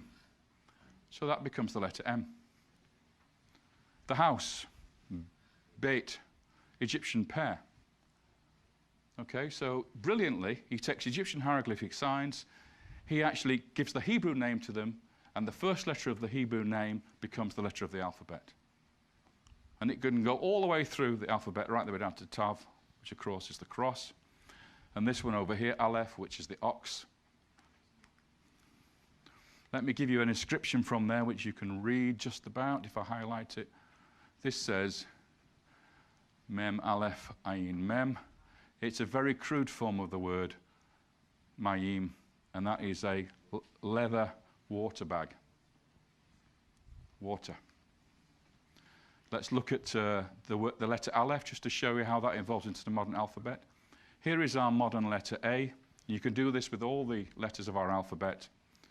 This is it in Phoenician, rotated 90 degrees with the cross member breaking through the diagonals. And this is it in Proto-Sinaitic from this particular cave. And if I now put the details in,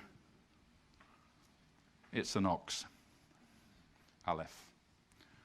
So we get our modern alphabet through Proto-Sinaitic, through Proto-Canaanite Hebrew, through Phoenician, through Greek to our modern alphabet. That's all down to Joseph. Joseph gave us our alphabet. And the reason why you believe it's Joseph, why do you think that that's the case? It requires it to be a Semite with a superb education, who was an administrator, who could write in hieroglyphs, but wanted to develop a script for writing Hebrew. Now, I would have originally thought of Moses, but we now find that these inscriptions are dated to the late 12th dynasty, which is before Moses. So it has to be somebody else. And the only person I can think of capable of doing that was the man who was the most important official in the land of the pharaohs, the vizier, capable of doing all this, who was a Semite, who lived in that palace in the eastern delta. It's logical to assume that it must be Joseph who did this. So I'll get on to Moses very quickly. Who was the pharaoh who raised Moses in the palace? So here's the text, famous one from Exodus 1. Then there came to power in Egypt a new king who did not know Joseph. Joseph had died. Look, he said to his people, the Israelites are now more numerous and stronger than we are because they've prospered. We must take action to stop them from multiplying. Or if war should break out, they might join forces with our enemies. They might take up arms against us and then escape from the country. Accordingly, they put taskmasters over the Israelites to wear them down by forced labor. This is the introduction to Moses and his birth. They've prospered, they've got numerous, they've become powerful, and we've seen that because in the 13th dynasty, most of the officials were Semitic. They weren't Egyptians. In fact, even some of the pharaohs were Semitic at that time. One of the most telling and saddest things about the archaeological excavations at Tel Adaba Avaris is they found hundreds of tiny graves. These are mud bricks here, so that's a little baby. All over the site. Now, in most ancient sites, infant burials represent around 25% of the cemetery population. In other words, 1/4 of most graves you find in the ancient world belong to infants, 1 year old or less. In this site at Avaris, infant burials represent 50% of the total cemetery population. There is a massive doubling of the number of infant burials. And then, with the remaining adult population that are left over, of the remaining adult burials, there are 3 females to every 2 males. That tells me that these infants are mostly male, because there's a skew in the population. These slaves go from being 50-50 male and female to a strong bias towards female in adulthood. And we know what that story is. Now, there is a writer, a Jewish historian called Artaparnas of probably Iranian extraction. We believe he might have been from Persia. And he actually wrote a history of the Jews for the Greek pharaohs, the Ptolemies. And his history was placed in the Alexandrian Library. Then, of course, later on the Christians came along and burnt it to the ground, and we lost his original manuscript. We've never been able to recover that. However, other people, other scholars, quoted from him extracts from his history of the Jews. And he tells us the Pharaoh who raised Moses in the palace. Even though the Bible just says Pharaoh, he names him. Now remember, he's writing in Greek for his Greek masters, the Greek pharaohs, the Ptolemies. This is what he calls the Pharaoh who raised Moses. Chenofres. Three elements. Chenofres. We can translate that back into Egyptian as Cha-Nefere, or Cha-Nofre. That is the name of just two kings of ancient Egypt. One in the Old Kingdom, which doesn't count, and this guy. Cha-Nefere Sobekotep IV is one of only two kings in the entire history of Egypt with this prenomen. In other words, the coronation name. So this is the name Artaparnas gives to the pharaoh, and we can identify him with this king called Sobekotep IV. Here he is. He's the most powerful pharaoh of the dynasty, the 13th dynasty. Here are statues of him from Karnak. He is the 29th ruler of the 13th dynasty. I'm very quickly going to show you his position. But he probably had a summer palace like this one at Avaris, where he would have met, or Moses would have been raised, and then perhaps in the confrontations of the Exodus, this had been the place where those confrontations would have taken place. If you look at the site again from a different angle, you can imagine, here's Pharaoh's palace and the temple. You can imagine the princess bathing in the water here, or coming out to bathe in the water here.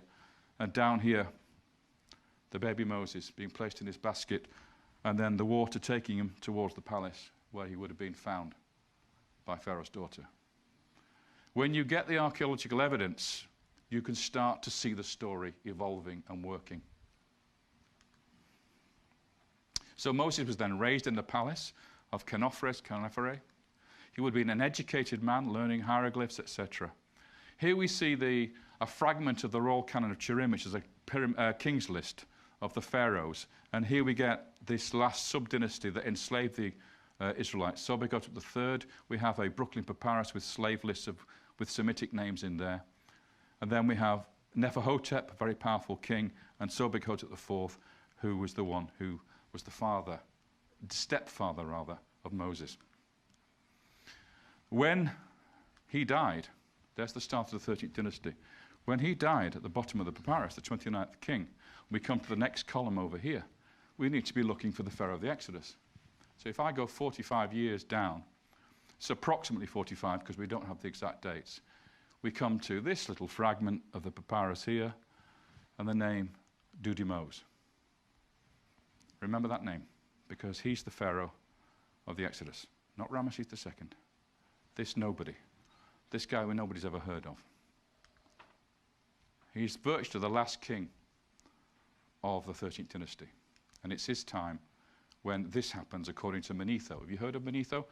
He's the Egyptian priest who wrote a history of the Egyptians, who mentions, quoted in Josephus, who mentions this, and this is quite striking. In the time of a king called Ptolemais, remember he's writing in Greek again for the Ptolemies. Ptolemais is Dudimose. In his reign, for what cause I know not, a blast of God smote us. And God here is in the singular. You would expect an Egyptian to be writing, and the gods smote us. But he doesn't. He refers to one God smiting the Egyptians. And he continues, and Kai in Greek, which means what follows on from God smiting. Unexpectedly, from the regions of the east across the Sinai, invaders of obscure race marched in confidence of victory against our land. By main force, they easily seized it without striking a blow. And having overpowered the rulers of the land, they then burned our cities ruthlessly, razed to the ground the temples of the gods, and treated all the natives with cruel hostility, massacring some and leading into slavery the wives and children of others. That is the punishment of Egypt. That is post-Exodus, the invasion of the Hyksos. coming into Egypt, being able to take over the land without striking a blow. There is no army to defend Egypt. Why? It's at the bottom of the sea. Otherwise, Egypt would have been defended by the army. And at this very moment, at the city of Avaris, Tel Edaba, in stratum G1, the Austrians came across scores of pits in the ground, shallow pits, with bodies thrown in on top of each other. Look how this guy's leg lies across this guy's chest. This one is flat on his back, that one's on his stomach. Here's another example. This guy's just literally been tossed into the grave and his arms fallen forward. Bitak, the excavator, says what happened in Egypt at this moment was a terrible plague struck the place. And the people died. And they had to bury them in emergency burials for fear of contamination of the survivors. And right afterwards, the entire Asiatic quarter of the city vanished. They simply closed their doors and they left. And for a period, we're not too sure how long, maybe 5 years, 6 years, the place was left to the drifting sand. And then in came the Hyksos and occupied the site and completely bulldozed it flat and built a mortuary cult on top of this site, where they buried the Hyksos kings. At the end of stratum G, marking the end of the 13th dynasty, the main Tel area was abruptly abandoned and the Semitic population vanished. So here we are, this is the location now we're dealing with. We're not saying Ramesses in the 19th dynasty was the pharaoh of the Exodus. We're saying it happened down there under Dudimose at the close of the 13th dynasty. And this, 40 years later, or approximately 40 years later, is when we should be looking for a Jericho that was destroyed. And then we have the Egyptian collapse with the Hyksos dominating the country for 2 centuries before the recovery in the 18th dynasty. So, we're not going to deal with where they went, because that's for the next film. So I'm going to very quickly jump forward to the conquest. And I should be able to wrap this up within the time we've got left. So remember our chart. We have the Iron Age town built by Hiel on the body of his 2 sons in the time of Ahab, circa 800 BC. Then we have, going backwards, the 600-year gap at Jericho. And then we have the destruction of the Middle Bronze Age city destroyed by Joshua. And David, what you're saying is that this Dudimose and the end of his kingdom and the dark, or the second intermediate period, is right there. Right at that spot. The second dark age hits in right at that spot. Okay. And it's caused by the Israelites and God destroying the Egyptians. The walls collapse at Jericho. There's heavy burning of the site, and the site is abandoned, as I say, for 600 years, just as in the biblical story. Joshua 6, 20 and 26. When the people heard the sound of the trumpet, they raised a mighty war cry, and the wall of Jericho collapsed then and there.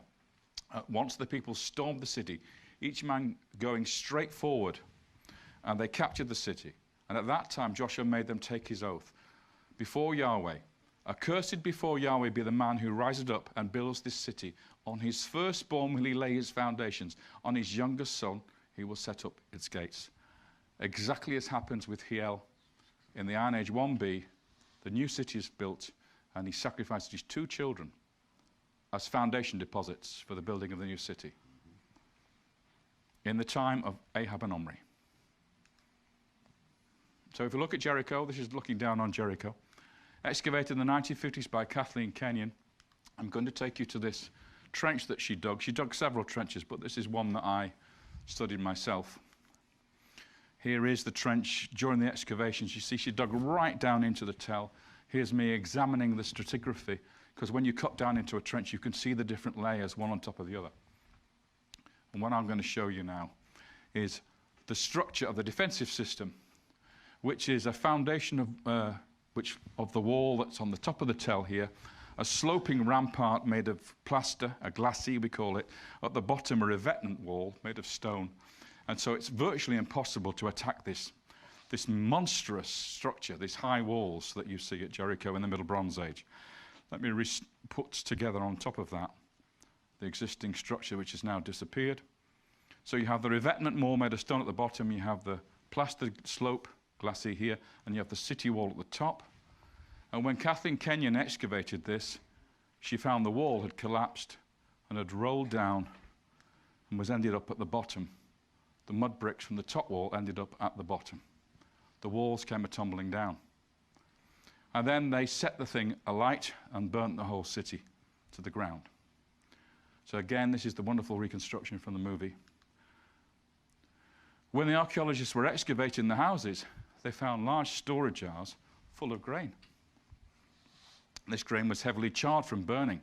But what this tells us is when the attack took place, when the destruction took place, it took place shortly after Passover, because that's when the harvest is brought in from the Jordan Valley. And we know it wasn't a long siege because the jars are still full. It must have been a very short siege of the city. What does the Bible tell us? 7 days. If we move on to Hatzor, very important site, the greatest or foremost of the kingdoms, according to the Bible. It was the royal citadel of a king called Jabin, who was the top knob of the area. Joshua 10:11. Joshua then turned back and captured Hatzor, putting its king, called Jabin, to the sword. Hatzor in olden days was the foremost of those kingdoms. In compliance with the curse of destruction, they put every living creature to the sword. Not a living soul was left, and Hatzor was burnt to the ground. It suffered the same fate as Jericho. There were 2 or 3 major cities that suffered the same fate. What's key for me is the name of the king that Joshua personally thrust his sword into. When they were excavating it, and they're still excavating, this is the late Bronze Age palace up here, but if you go deep, deep down below that, they exposed the corner of the Middle Bronze Age palace. This is the time when Jericho was destroyed. This is the time when Hatzor was destroyed. And in that area there, this is the corner of the building, they turned up a fragment of a tablet. In cuneiform, Akkadian, because this was the lingua franca of the region. This is how diplomats wrote to each other at this time. And this is actually a letter addressed to a king of Hatzor. And do you want to know what his name is? He's called in Canaanite Akkadian Yabni. And Yabni is biblical Jabin. So the king who lived in this palace at the Middle Bronze Age that was burnt to the ground and destroyed has the same name as the king that Joshua slaughtered and burnt the city to the ground. How specific do you want me to get? I'm going to finish now with a very, very important site, Shechem. Here is the great Migdol fortress of Shechem with a great cyclopean wall sweeping around. The temple of Baal Berith, Lord of the Covenant, the foundations are here, facing east. And in front of it, in the courtyard, this has been excavated away. It was originally all at this level. Standing in front of the temple is this big white stone. If we look at it from another angle, as I say, this has been excavated, so this is actually modern support here. It was originally all at this level. There is the temple of Baal Berith, the great Migdol temple. There is the standing stone. If I reconstruct it using the reconstruction from the movie, you get a better impression. David, what is this near? What 2 mountains is this near? Oh, they are called Gerizim and Nebal. Is that right? Ebal. That being Gerizim on that side. So we have the oak tree. We have the tower temple, the Migdol temple of Baal Berith, the Lord of the Covenant. We mustn't say Baal because it doesn't mean Baal, the evil Baal. This is the word for Lord in this particular case. The covenant of Abraham we're talking about here. And the standing stone. Who set the standing stone up? Joshua. So there is Joshua's standing stone in front of the temple. Still there to this day in the reconstruction I'll show you later.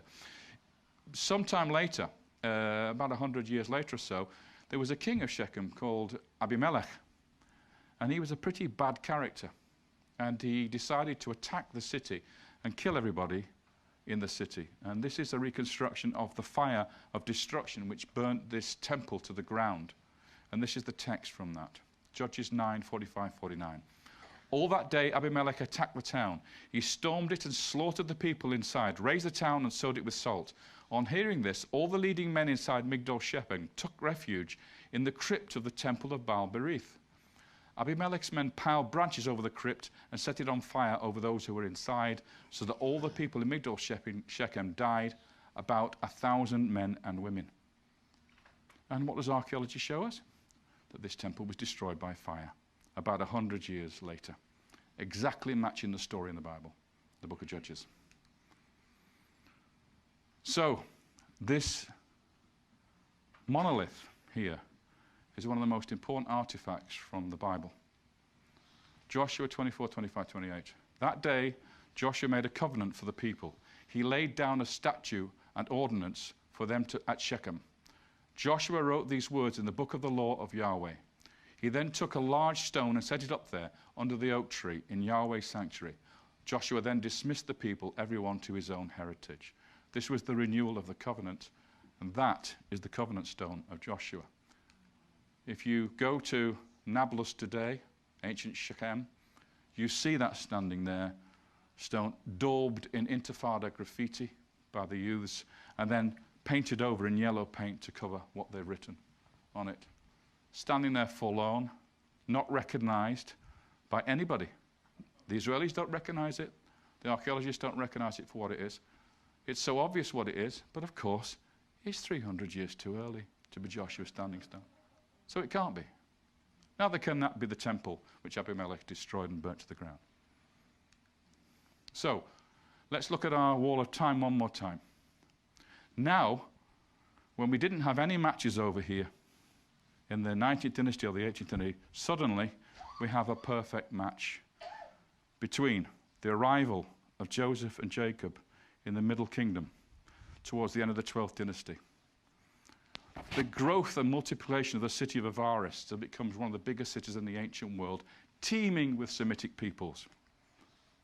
Suddenly a slavery comes along. A change of dynasty happens where you get this sub-dynasty of major strong pharaohs who are native Egyptians who decide to enslave the population. We see it in the bones of the burials. We see it in the children, the infants that are buried, the massive increase in the burial of infants. And then we see the death pits at Avaris. And suddenly the whole population of Semites leaves the city and disappears. And then immediately following that, the Hyksos arrive, invade Egypt, and literally take over the place for 2 centuries, brutalizing the Egyptians. And finally, 40 years afterwards, in the Middle Bronze Age here in Canaan, we have a destruction of Jericho, where the walls fell down, where the city was burnt to the ground, and was abandoned for 600 years, where Jabin was killed at Hatzor, where the site of Shiloh was founded for the ark for the very first time, and where at Shechem we find the covenant stone of Joshua erected by the leader of the Israelite tribes. I don't know how I can make it more factual than that.